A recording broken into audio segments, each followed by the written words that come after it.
오늘은 예수님의 은혜로 주어지는 축복의 약속 11번째 시간으로 요셉의 모습에서 드러나는 예수님의 은혜, 요셉의 모습에서 드러나는 예수님의 은혜라는 제목을 가지고 하나님 말씀 선포하겠습니다.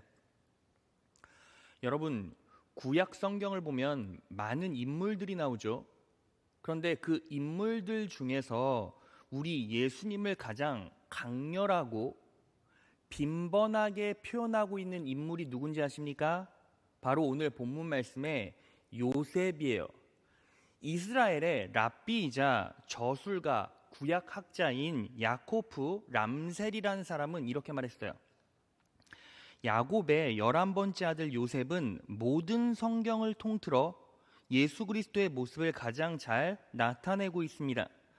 그의 생애에는 메시아와 이스라엘 그리고 열방들에 대한 계시와 예언들이 최소 100개 이상 발견됩니다 라고 그의 저서에서 말했어요. 자, 그러니까 이 요셉은 정확하게 예수 그리스도를 예표하는데, 이 요셉 스토리를 보면 그 안에 예수님을 예표하는 그림이 100개 이상은 발견된다라는 거죠. 그만큼 요셉이 예수님을 잘 나타내고 있다, 이 뜻입니다. 자, 그러면 요셉이 예수 그리스도를 예표하고 있다는 증거가 있습니까? 너무나 많지만 제가 대표적으로 몇 가지만 설명해 드리면 이런 거예요. 여러분, 창세기를 보면 요셉이 어디에서부터 나옵니까? 요셉의 이야기는 창세기 37장부터 50장까지 나오죠. 그런데 38장에 생뚱맞게 유다의 족보가 나와요. 창세기 37장부터 50장까지 요셉의 이야기가 쭉 나오는데 갑자기 38장에 유다의 족보가 나온단 말이죠. 왜 그렇습니까? 유다의 족보에서 예수님이 탄생하시는 거예요. 자, 그러면 이 말은 어떻게 해석할 수 있습니까? 요셉의 이야기가 시작될 때 그 안에 예수님의 이야기가 함께 흐르고 있다라는 간접적인 해석을 할 수가 있어요. 그래서 요셉의 스토리를 가만히 들여다보면 이 면면들이 하나같이 다 예수님을 이야기하고 있어요. 여러분, 제가요 여러분들에게 확인시켜 드려 볼게요. 여러분, 요셉의 형들이 요셉을 미워했죠. 그런데 왜 요셉을 미워했습니까? 요셉이 꾼 꿈 때문이에요. 자, 그런데 그 꿈의 내용이 뭡니까? 자, 창세기 37장 6절에서 8절을 보면 이렇게 나와 있어요. 요셉이 그들에게 이르되 청컨대 나의 꾼 꿈을 들으시오. 7절. 우리가 밭에서 곡식을 묵더니 내 단은 일어서고 당신들의 단은 내 단을 둘러서서 절하더이다. 그러니까 요셉의 단 앞에서 형들의 단이 절을 하고 있었죠. 그 형들이 그에게 이르되 내가 참으로 우리의 왕이 되겠느냐? 참으로 우리를 다스리게 되겠느냐고 그 꿈과 그 말을 인하여 그를 더욱 미워하더니, 미워한 이유가 뭐예요? 우리의 왕이 되겠느냐? 참으로 우리를 다스리게 되겠느냐 하고, 무슨 뜻입니까? 형들은 요셉을 왕으로 인정할 수 없다. 요셉을 미워한 이유, 요셉을 왕으로 인정할 수 없다. 여러분, 이스라엘 백성들이 대제사장들을 통해서 왜 예수님을 십자가에 못 박았습니까? 예수님을 왕으로 인정할 수 없다. 자, 요한복음 19장 5절로 갑니다. 그들은 큰 소리로 죽여버리시오, 십자가에 못 박으시오 하며 외쳤다. 빌라도가 그들에게 당신들의 왕을 십자가에 못 박으란 말이오 하자 대제사장들이 로마 황제 외에는 우리에게 왕이 없습니다 하고 대답하였다. 예수님을 왕으로 인정할 수 없다. 그래서 미워하고 죽음에 이르게 했죠. 요셉과 똑같은 그림이에요. 자, 또 어떤 증거들이 있습니까? 자, 여러분, 요셉이 형제들을 통해서 은 20에 팔려갑니다. 예수님도 은 30에 팔려가죠. 결국 누구에게 넘겨집니까? 세상의 권세자, 시위대장 보디발에게 팔려가죠, 요셉이. 자, 그리고 예수님은요, 빌라도, 세상의 권세자에게 넘겨집니다. 똑같죠. 그리고 요셉이 입고 있었던 채색 옷은요, 실제로 제사장들이 입은 것처럼 발끝까지 흘러내리는 그러한 복장이었어요. 예수님께서 계시록에서 보여주시는 그림과 똑같아요. 그리고 결정적인 증거가 하나 있습니다. 빼도 박도 할 수 없는 증거, 바로 표적이 있어요. 자, 요셉이요, 이제 구덩이에 빠져요. 형들이 구덩이에 빠뜨리고 돌아가죠. 그런데 자신들의 아버지 야곱에게, 아버지에게 요셉의 죽음을 확인시키기 위해서 어떻게 합니까? 요셉의 옷에다 피를 묻힙니다. 자, 근데 그 피가 어떤 피입니까? 자, 창세기 37장 31절이에요. 다 같이 한번 읽어볼까요? 시작. 그들이 요셉의 옷을 취하고 수염소를 죽여 그 옷을 피에 적시고. 자, 요셉의 옷을 취해서 거기에다가 무엇에 피를 묻혀요? 수염소에 피를 묻히죠. 그러니까 요셉의 죽음이 무엇으로 확인됩니까? 수염소의 피로 확인이 되죠. 그런데 수염소는 정확하게 어떤 대상이고 제물입니까? 역대하 35장 11절. 희생 제물인 양과 염소를 잡은 뒤에, 염소는 희생 제물이죠. 이 땅에 희생 제물로 오신 분이 누구예요? 예수 그리스도. 그러니까 요셉의 죽음을 결국 무엇으로 나타냅니까? 희생 제물의 죽음, 예수님의 죽음으로 표현하고 있죠. 그러므로 요셉은 정확하게 누구를 예표하고 있다? 예수 그리스도를 예표하고 있다는 거예요. 자, 그래서 오늘은 이 창세기 요셉 스토리를 통해서 이 예수님의 그림을 살펴볼 거예요. 그런데 우리가 여기서 정말 주의해야 할 것이 딱 하나가 있어요. 뭐냐면, 여러분, 요셉의 그림에서 예수님을 찾을 수 있고 요셉의 그림에서 예수님의 은혜를 찾을 수 있는 게 사실이죠. 왜요? 요셉은 예수님의 그림자고 예수님을 예표하고 있으니까. 그런데 요셉이 예수님은 아니에요. 그러니까 이 요셉이 예수님이라고 착각하고 모든 그림을 다 예수님의 은혜로 대입해서는 안 된다는 거죠. 그렇게 되면 어떻게 됩니까? 해석이 자기적으로 변하고 자기적인 해석 속에서 뭐가 나옵니까? 이단이 나와요. 믿으십니까? 자, 그래서 이 요셉의 그림 가운데서 우리는 예수님의 은혜를 찾아볼 텐데, 그것과 동시에 저는 성경적 근거를 따박따박 다 천천히 설명하면서 대드릴 거예요. 그러니까 집중하고 따라오시면 이 안에 뭐가 있다? 요셉의 인생 그림 가운데 예수님의 은혜가 녹아져 있고 그 은혜는 전부 다 여러분들의 거란 말이에요. 믿으십니까? 자, 이 말씀의 진리를 잘 이해하고 녹여내셔서 이 말씀 붙잡고 삶에서 놀라운 축복 누리시는 여러분 되시기를 진심으로 축원합니다. 자, 오늘 요셉의 인생을 통해서 성령 하나님께서 우리에게 주신 예수님의 은혜, 이 진리는 세 가지예요. 하나하나 살펴보겠습니다. 첫째, 다 같이 읽겠습니다. 시작. 예수님께 맡기십시오. 그러면 형통케 하시고 삶의 문제를 해결해 주십니다. 예수님께 모든 것들을 다 맡기라는 거예요. 그러면 형통케 하시고 삶의 문제를 해결해 주신다는 거죠. 여러분, 이제 구덩이에 빠진 요셉이 누구에게 팔려갑니까? 시위대장 보디발에게 팔려가죠. 그런데 이 요셉이 보디발의 집에 딱 도착한 순간부터 어떤 일이 벌어집니까? 보디발의 집이 형통하게 돼요. 자, 그 장면을 볼까요? 창세기 39장 2절이에요.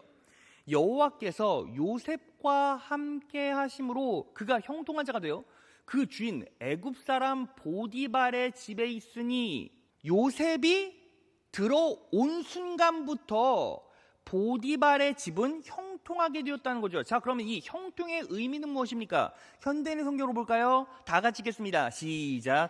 여호와께서 요셉과 함께 하심으로 그는 자기 주인의 집에 살면서 모든 일을 성공적으로 수행해 나갔다. 형통이 뭐예요? 모든 일을 성공적으로 수행해 나가는 것. 자, 그러니까 요셉이 보디발의 집에 들어온 순간부터 보디발의 집은 형통했어요. 바꿔 말하면 모든 일을 성공적으로 수행할 수 있었다는 거예요. 자, 그런데 요셉이 누구를 예표한다고요? 예수 그리스도를 예표해요. 그러니까 예수님께서 우리 가정, 우리 인생으로 들어오시면 우리는 어떻게 됩니까?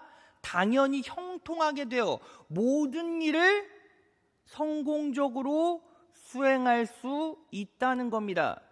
믿으시는 분 아멘? 자, 그러면 여기서 우리는 성경적 근거를 찾아야죠. 이 그림, 이 요셉의 그림이 예수님의 은혜를 예표하고 있다. 이걸 어떻게 할 수 있습니까? 자, 여러분 정확히 말하면 이 요셉의 그림은 예수 그리스도의 십자가의 은혜를 예표하고 있어요. 여러분, 이 요셉이 보디발의 집으로 들어올 때 어떤 모습이었을까요? 자, 그림 보여주세요. 자, 그림 보면요, 요셉이 끌려올 때 노예 모습으로 왔죠. 그러니까 지금 소년 요셉의 모습이 그려져 있어요. 이 요셉의 모습이 어때요?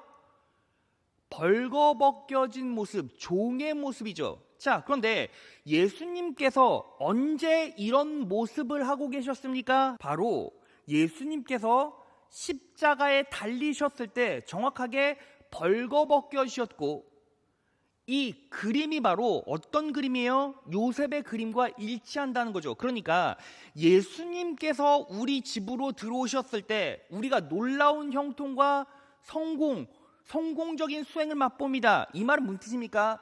예수님의 십자가의 은혜가 우리 인생, 우리 가정 가운데 들어올 때 우리 가정은 형통하게 되고 모든 일을 성공적으로 수행할 수 있다는 겁니다. 믿으시는 분 아멘? 자, 그러면 이 은혜는요, 어떤 은혜죠? 불강력적인 은혜죠. 우리가 의도하지 않는데 그냥 예수님께서 우리 인생으로 들어오세요. 자, 그러면 그 십자가의 은혜를 우리는 어떻게 받아낼 수 있습니까? 십자가의 은혜를 바라보라. 우리가 이미 공부했잖아요. 두 가지. 예수님께서 십자가에 못 박혀 돌아가심으로, 단 한 번 돌아가심으로 우리가 영원히 살았어요. 예수님의 생명이 우리 인생 가운데 이식되었습니다. 믿으시는 분 아멘? 그리고 예수님께서 십자가에 못 박혀 돌아가실 때 뭐라고 단마디 비명을 지르셨죠? 엘리 라마 사박다니. 그게 무슨 뜻입니까?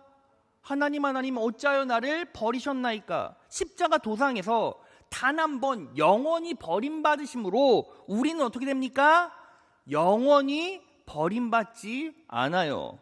그러니까 우리 가정에 예수님의 십자가의 은혜가 들어왔습니다. 이것은 우리의 믿음 가운데 무엇이 있다는 거예요? 항상 예수님께서 내 인생을 책임져 주십니다.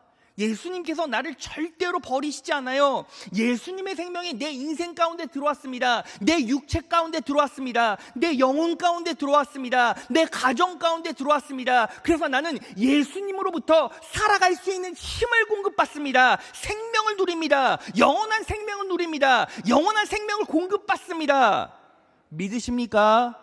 이 은혜를 믿음으로 바꿔내면서 살아가는 것, 그럴 때 우리 인생은 무조건 형통하게 되고 모든 일에서 성공을 맛볼 수 있다는 겁니다. 믿으십니까? 자, 그리고 그 은혜를 붙잡고 살아갈 때 우리는 어떤 축복을 받죠? 삶의, 가정의, 인생 가운데 어려운 문제 또한 우리 예수님께서 그 믿음 보시고 해결해 주세요. 자, 이 그림이 요셉의 이야기 가운데 드러나 있죠. 여러분, 보디발의 가정에 가장 큰 문제가 있어요. 여러분, 보디발은요, 시위대장이죠. 그러니까 권세를 가진 자예요. 돈도 많고 권력도 있고 부러운 게 없는 사람이에요. 그런데 가정에 진짜 큰 문제가 하나 있습니다. 그 문제가 뭔지 아세요? 아내의 음란, 외도 문제예요. 아내의 외도 문제. 여러분, 이 보디발의 가정에 아내가 외도 문제를 가지고 있었다. 그것 때문에 너무 고통받고 있었다. 이걸 어떻게 할 수 있죠? 자, 여러분, 이제 요셉이 노예로 딱 들어왔는데, 종으로 들어왔는데 어때요? 아담하고 준수했어요. 너무 아름다우니까, 용모가 뛰어나니까 이제 이 보디발의 아내가 어떻게 합니까? 유혹하잖아요. 근데 그 유혹하는 모습을 가만히 잘 관찰해 보면 이게요, 그냥 요셉이 딱 하고 잘생기고 멋져서 한 번에 삥 하고 가갖고 요셉과 어떻게 해봐야지 이런 개념이 아니라 이건 거의 질병 수준이고, 그리고 이러한 외도 음란의 습관이 있었던 사람의 정형적인 모습이에요. 자, 그걸 어떻게 할 수 있습니까? 자, 이제 보디발의 아내가 요셉을 유혹해요. 근데 요셉이 말하는 장면이 나옵니다. 자, 그 장면을 보겠습니다. 창세기 39장 9절에서 10절이에요. 이 집안에는 나의 위에는 아무도 없습니다. 나의 주인께서 나의 마음대로 하지 못하게 한 것은 한 가지뿐입니다. 그것은 마님입니다. 마님은 주인 어른의 부인이시기 때문입니다. 그런데 내가 어찌 이런 나쁜 일을 저질러서 하나님을 거역하는 죄를 지을 수 있겠습니까? 라고 말하죠. 요셉이 보디발의 아내에게 뭐라고 말합니까? 나의 주인께서 나의 마음대로 하지 못하게 한 것은 한 가지뿐입니다. 그것은 마님이래요. 그러니까 이 말은 무슨 뜻이에요? 보디발이 요셉에게, 야, 너 내 아내 건드리면 죽어, 끝장나, 얽히면 안 돼 라고 말했다라는 거죠. 자, 그럼 여러분 상식적으로 생각해 보세요. 노예는 어떤 존재죠? 그냥 심심해서 지려 밟으면 죽어야 하는 하루살이와 같은 존재예요. 그러면 노예가 그 집안에 들어왔어요. 그러면 주인의 아내를 거들떠 볼 수조차 있습니까? 그냥 건드릴 수 없는 게 통념이고 상식이죠. 그렇지 않습니까? 그런데 왜 보디발이 요셉에게 이렇게 주지를 시킨 거죠? 이미 이런 일이 한 번, 두 번쯤은 과거에 있었다라는 거죠. 그러니까 요셉에게 주지를 시킨 거예요. 어떤 노예도 들어오자마자 주인의 아내를 건드릴 생각을 할 수조차 없죠. 왜? 그냥 하면 죽으니까. 그냥 밟혀 죽으니까. 그런데 주지시켰다는 건 뭔가 과거에 문제가 있었다는 거예요. 그렇지 않습니까? 습관이었다는 거죠. 자, 그런데 여러분 10절을 보면 이렇게 나와 있어요. 10절 보겠습니다. 요셉이 이렇게 말하였는데도 주인의 아내는, 보디발의 아내는 날마다 끈질기게 요셉에게 요구해왔다. 여기서 날마다라는 히브리어가 욤인데, 욤이 날이에요. 날. 그런데 욤이 두 번 반복됐어요. 욤은 24시간 말이에요. 욤 이렇게 나오거든요. 그러니까 날마다 욤 24시간 24시간마다 이 뜻인 거예요. 끈질기게 요셉에게 요구해왔다. 여기서 요구란 말은 다바르, 노래했다. 그러니까 이 말은요, 이런 뜻이에요. 24시간 동안 계속 반복해서 노래했다라는 거예요. 나랑 자자고. 끈질기게. 그러면 여러분 이게 뭐예요? 그냥 병이죠. 여러분 잘 생각해 보세요. 한번 유혹이 와서요. 야, 나 너 보니까 너무 좋아. 그러니까 나랑 오늘 동침해 볼래? 하룻밤 같이 할래? 그냥 던질 수 없는데 이땐 있었나 봐요. 근데 이 보디발의 아내는 어땠어요? 24시간 동안 계속 같이 자자고 노래를 불렀대요. 이 말은 무슨 뜻입니까? 병적이었다는 거, 병적이었다는 거. 근데 여러분 결국 어떻게 되죠? 요셉이 거절하고 어디 갑니까? 감옥 가요, 감옥.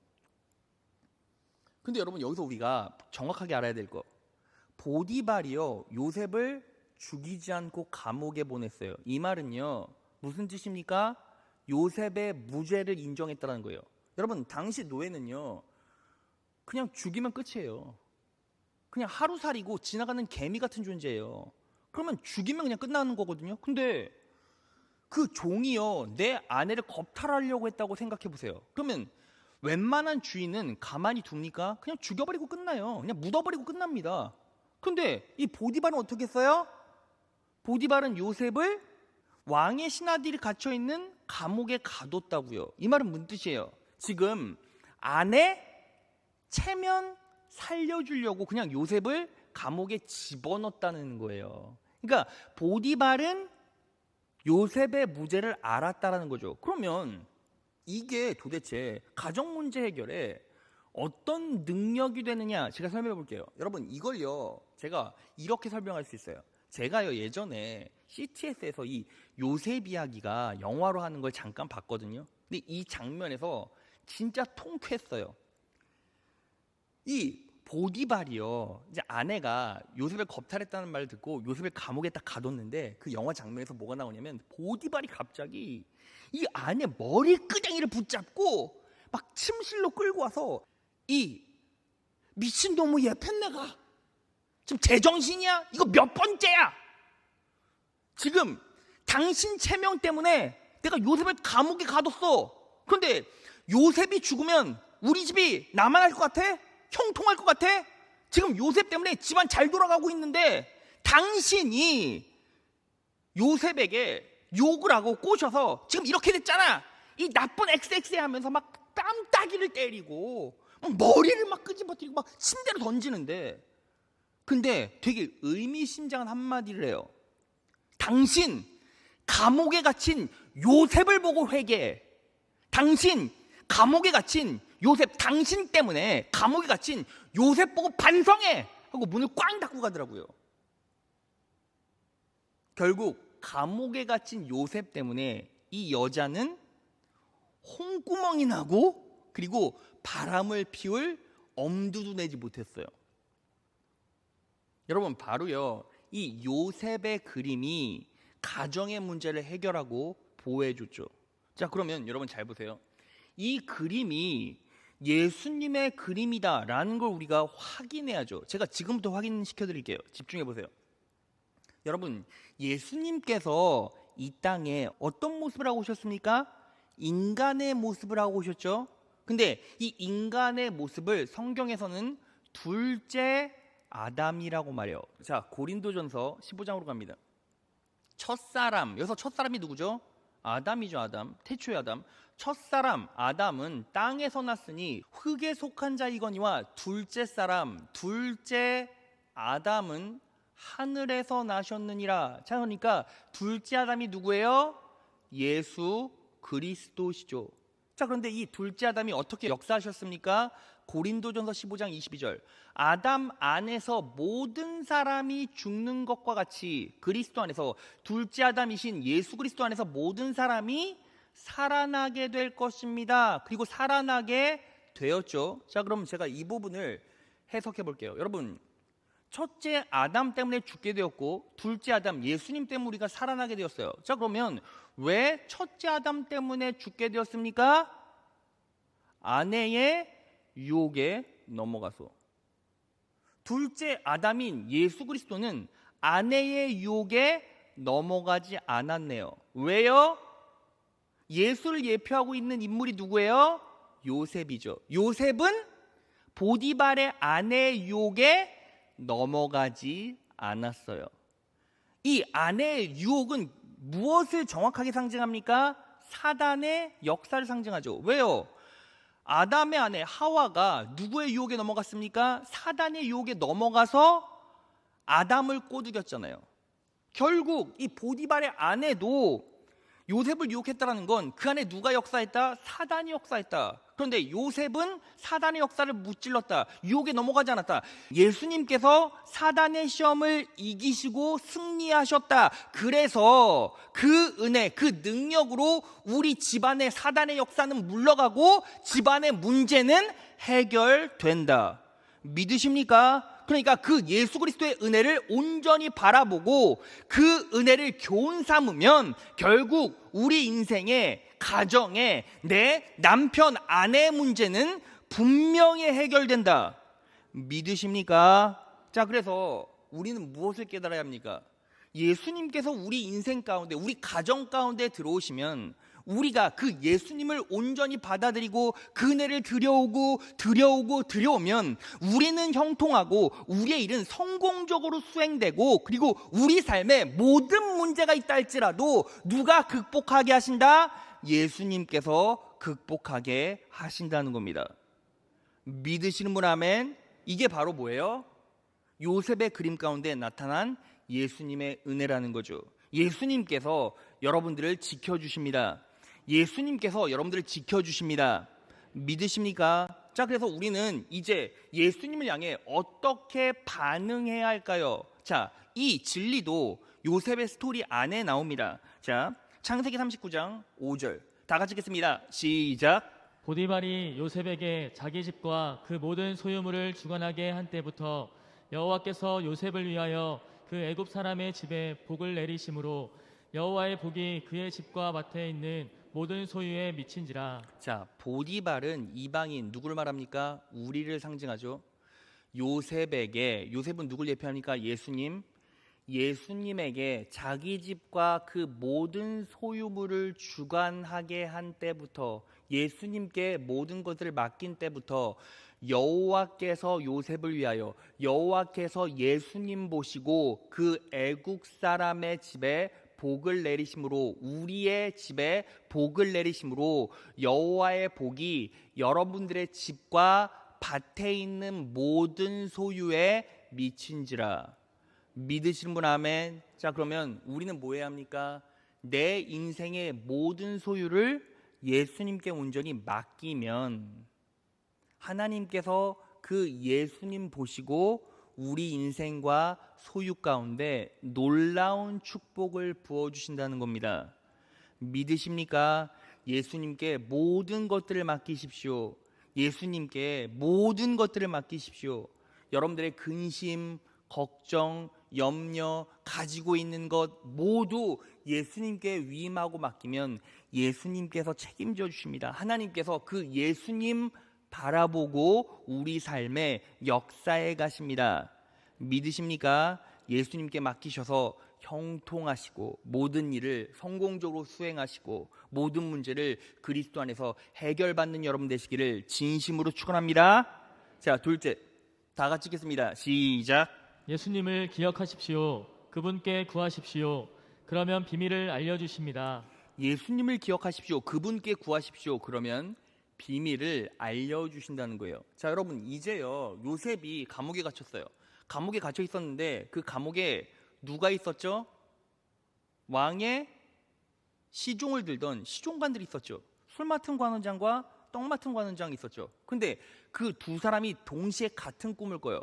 같은 꿈을 꿔서 어떻게 합니까? 그 꿈을 요셉이 해석해요. 해석하고 어떻게 되죠? 술 맡은 관원장은 요셉의 꿈 해석대로 복권되고 구원받게 되고, 그리고 떡 맡은 관원장은 죽게 됩니다. 그리고 나서 이제 시간이 지났는데 복권된 술 맡은 관원장이 요셉을 잊고 살았어요. 그런 상황 가운데서 애굽의 왕이 꿈을 꾸게 되죠. 어떤 꿈을 꿉니까?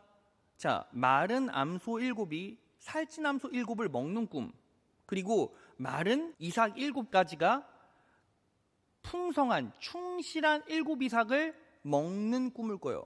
이 꿈의 조짐이 이상하니까 어떻게 할까 생각하다가 주변 사람들에게, 신하들에게 말하니까 그때 술 맡은 관원장이 요셉을 기억해내고 요셉을 불러서 요셉에게 꿈 해석을 구합니다. 그리고 그 꿈 해석을 해냈을 때 결국 그 꿈 해석이 뭐였죠? 7년의 풍년 뒤에 7년의 흉년. 그래서 이 흉년을 잘 대비해서 애굽이 강성하게 되죠. 그 그림이에요. 자, 그런데 이 그림은요, 어떤 그림입니까? 정확하게 이것 또한 예수님의 십자가 사건을 예표해요. 왜 그런지 제가 설명해 볼게요. 여러분, 이 요셉이 꿈 해석한 뒤 며칠 뒤에 한 사람은 죽고 한 사람은 사는지 아십니까? 정확하게 3일 뒤에요. 창세기 40장 18에서 19절. 요셉이 말하였다. 앞으로 사흘이 되면 바로께서 시종장을 불러내서 목을 베고 나무에 매다 실 터인데 새들이 시종장의 주검을 쪼아먹을 것입니다. 자, 그러니까 이 말은 무슨 뜻이냐면 3일 뒤에 떡 맡은 관원장 당신은 죽을 거고 3일 있으면 당신은 죽음에서 다시 부활할 거예요. 누가? 술 맡은 관원장이. 이렇게 돼버린 거예요. 자, 그러니까 이 그림은 정확하게 십자가의 은혜를 예표하죠. 예수님께서 십자가에 매달리셨을 때 양옆에 누가 있었습니까? 두 죄수가 있었어요. 그런데 예수님께서 십자가에 못 박혀 돌아가시고 3일 후에 부활하셨죠. 그래서 결국 어떻게 됩니까?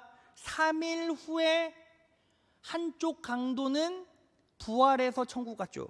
한쪽 강도는 죽었어요. 정확히 이 술 맡은 관원장은 구원받은 한쪽 강도를 상징합니다. 그리고 또 그 술 맡은 관원장 한쪽 편 강도는 누구를 상징해요? 우리를 상징해요.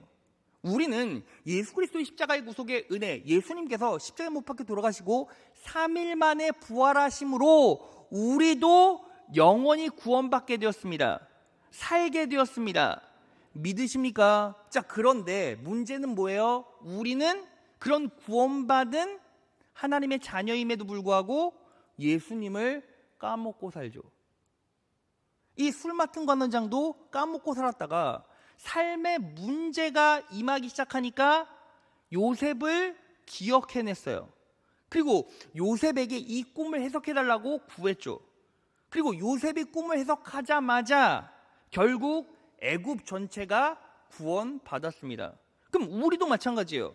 우리는 십자가의 구속의 은혜로 부활하고 다시 살았으므로 삶에 어려운 문제가 있을 때 우리는 뭐 해야 합니까? 예수님을 기억하고 그분께 물어야죠. 그분께 물으면 그분이 답을 주셔서 우리 인생을 구원해 주신다는 거예요. 여러분, 여기서 우리가 놀라운 영적 원리 두 가지를 깨달아야 됩니다. 첫 번째는요, 어떤 상황에서도 내 영혼은 영적으로 민감해야 된다는 거예요. 여러분 보세요. 이 술 맡은 관원장은 언제 요셉을 기억해냈습니까? 7년 풍년과 흉년이 오기 전에, 그러니까 현실의 풍요와 현실의 고통이 오기 전에 먼저 요셉을 기억해냈고 요셉에게 물었어요. 자, 그러면 좀 우리도 어떻게 합니까? 내가 영적으로 민감하면 말씀을 듣고도 내가 예수님께 구할 걸 찾아낼 수 있죠. 우리 삶에 풍요든 흉년이든 오기 전에.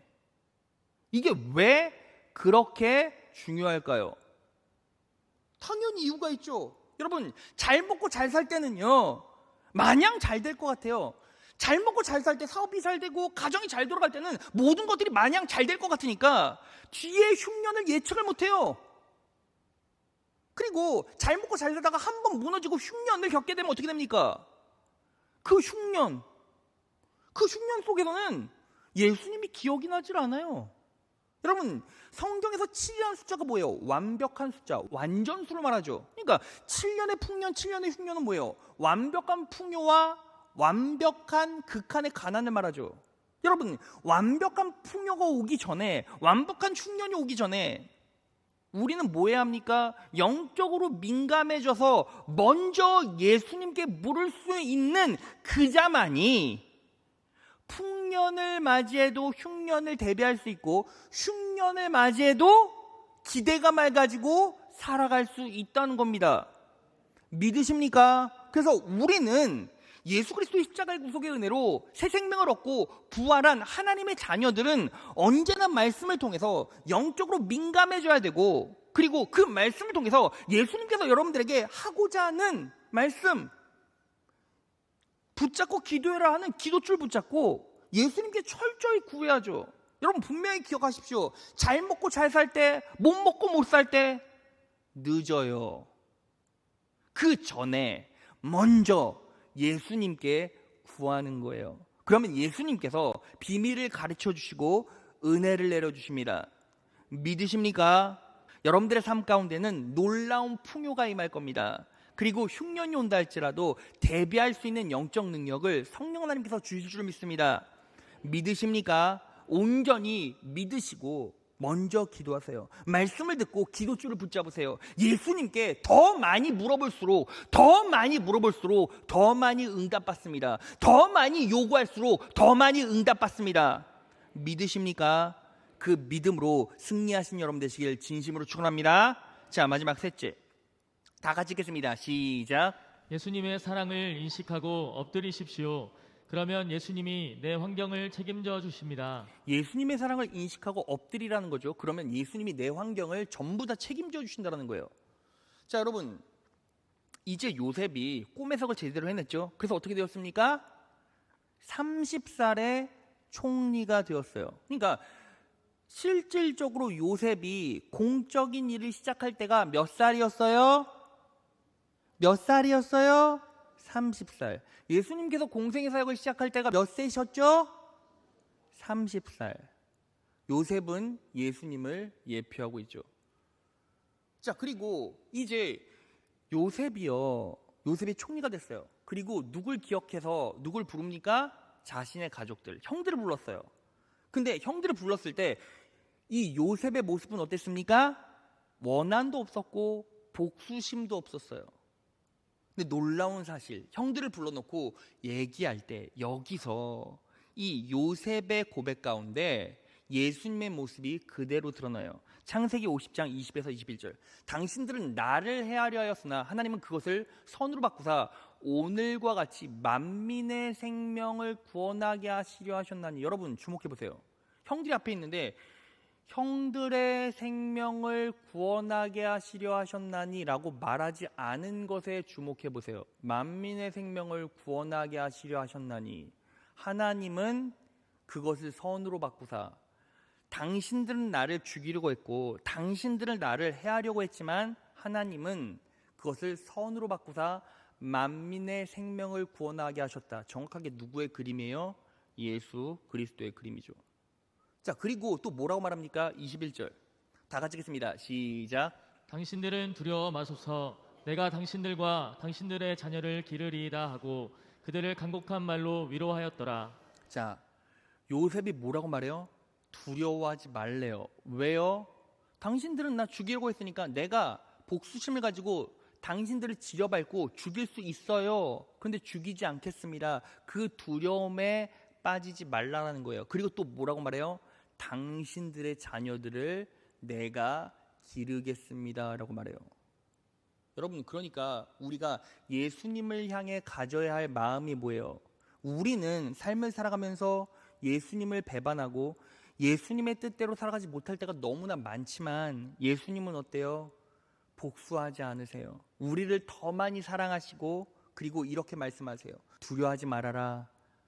내가 너뿐 아니라 너의 자녀들도 다 길러주마. 이렇게 말씀하시는 거예요. 그러니까 그 용서의 예수님을 온전히 마음으로 받아들이고 삶으로 들여올 때 우리는 또 넘어져도 그 사랑의 예수님을 거룩하게 바라볼 수 있다는 거죠. 믿으시는 분 아멘. 자, 그러면 그런 예수님을 향한 우리가 가져야 할 태도는 무엇입니까? 자, 형들이 요셉에게 한 모습, 태도를 보면 정확하게 알 수 있습니다. 창세기 50장 18절이에요. 다 같이 읽겠습니다. 시작. 그 형들이 또 친히 와서 요셉의 앞에 엎드려 가로되 우리는 당신의 종이니이다. 자, 형들이 또 친히 와서 요셉의 앞에, 요셉이 누구를 예표한다? 예수 그리스도. 자, 그러니까 우리는 예수 그리스도 앞에 엎드려야 하고 우리는 어떤 고백이 되어야 합니까? 나는 당신의 종. 바꿔 말하면 예수님만이 내 삶의 주인이십니다. 이 고백이 터져 나올 때 우리 예수님은 우리 삶의 모든 어려움, 죄악을 전부 다 씻어주시고 어떻게 하십니까? 우리 인생 자녀들까지 책임져 주신다는 거예요. 자, 그러면 여기서 엎드리라는 개념이 무엇입니까? 예배하라는 개념 하나가 있죠. 그리고 예수님이 나의 주인이시니까 주인의 뜻대로 살아가려는 모습과 노력이 필요하다는 거예요. 말씀 정리해 보겠습니다. 여러분, 오늘 말씀을 통해서 요셉의 모든 스토리를 통해서 그 안에 녹아져 있는 예수님의 은혜를 살펴봤어요. 여러분, 이 요셉의 그림을 통해서 느껴지는 예수님의 은혜 너무 감사하지 않습니까? 우리가 내 모든 것들 그냥 맡기는 거예요. 여러분, 맡기면 하나가 돼요. 맡기면 하나가 돼요. 여러분, 이게요, 왜 그렇게 놀라운 진리인지 아십니까? 이런 거예요. 100원짜리 재산이 있는 우리가 1000억, 몇십조, 몇백조, 몇천조 있는 재벌에게 재산 합치자고 하는 것과 마찬가지죠. 그렇지 않습니까? 우리의 모든 것들을 맡기세요. 여러분들의 가족도, 가정도, 아이도, 물질도 다 예수님께 맡기세요. 그러면 우리는 어때요? 버럭 겁을 먹죠. 내 걸 다 맡겨? 그럼 나에게 남는 게 뭔데?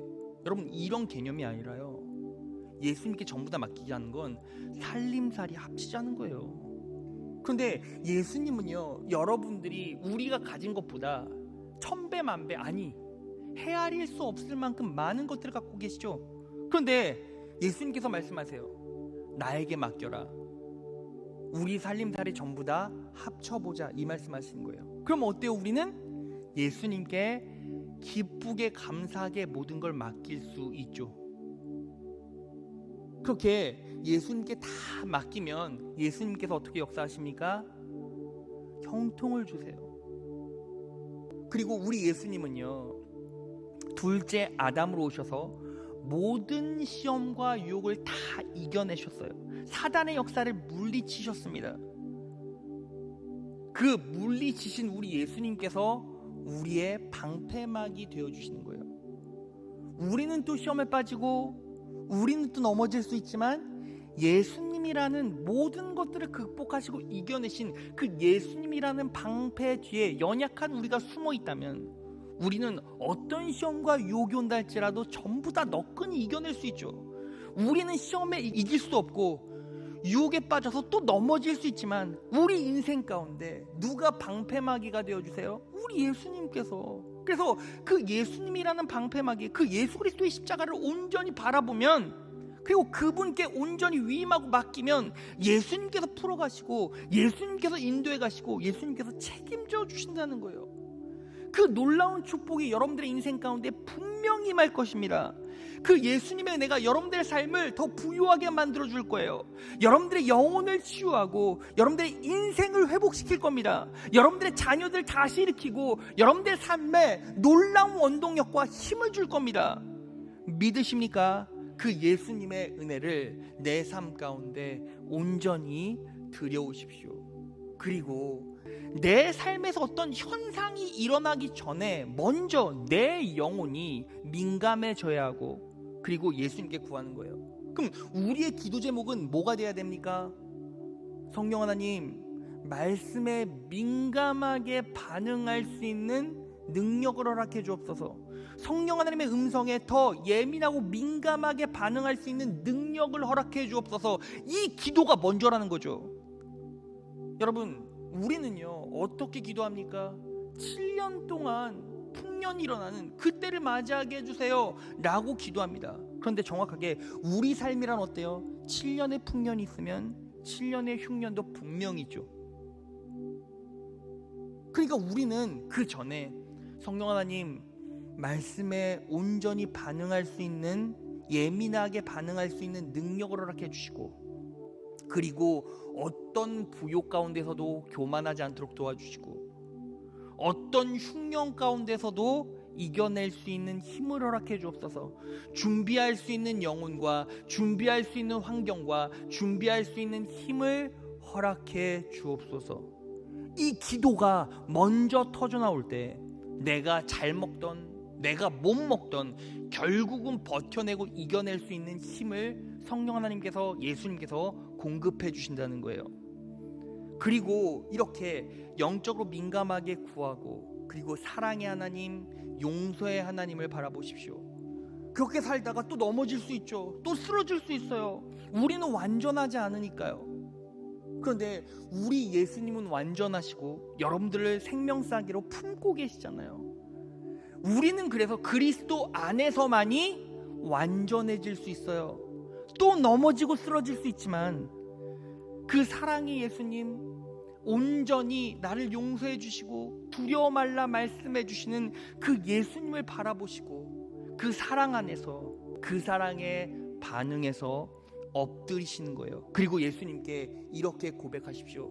내 삶의 유일한 주인은 예수님이십니다. 그럴 때 우리 예수님께서 우리 인생을 책임져 주시고 우리를 능력의 길로 나아가게 하십니다. 예수님을 붙잡고 살아가는 사람은 결국 승리하고, 결국 서 있게 되고, 결국 능력의 자리에 있게 될 것입니다. 그 은혜로 다음 한 주도 남은 인생도 승리에 가신 여러분 되시기를 진심으로 축원합니다. 자, 우리